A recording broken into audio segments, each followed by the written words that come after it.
Torah doesn't make that statement. So the idea that there's a creed now that people say, they embellish God like he knows the future. He can do everything, that we can't describe him by what he is, by only what he's not. Like all these later developed ideas that are mentioned by our early rabbis, like our Gaonim, like find their way into the Quran when the Torah doesn't embellish God so much. It seems like God is not the main character in the Torah, but his commandments are individual moral training that leads to national training.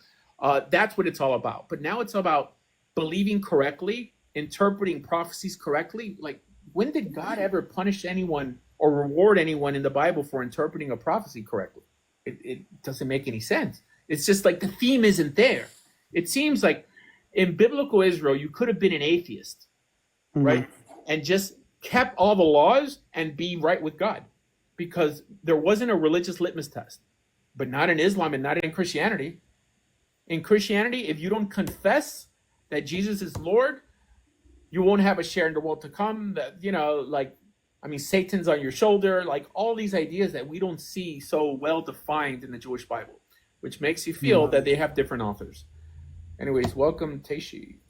Hello, I had a question. So you mentioned that there's not this idea of hell. And like a well-defined idea in hell.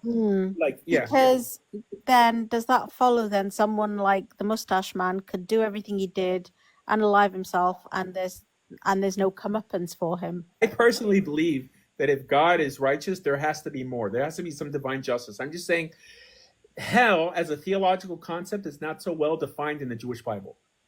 It really doesn't even appear there. There's one crazy statement in the book of Isaiah, like people burning, but it's not well defined like a doctrinal idea. Like it is more in the New Testament, at least more with the lake of fire, because I guess it's debatable what's happening in hell when it's mentioned in the Gospels, and it's really well defined in the Quran.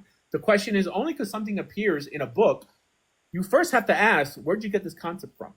And they'll be like, well, we got it from God. I'm like, well, then why didn't God mention it in the Torah? All right. Yeah, but it could have been a continuation, right? And I think that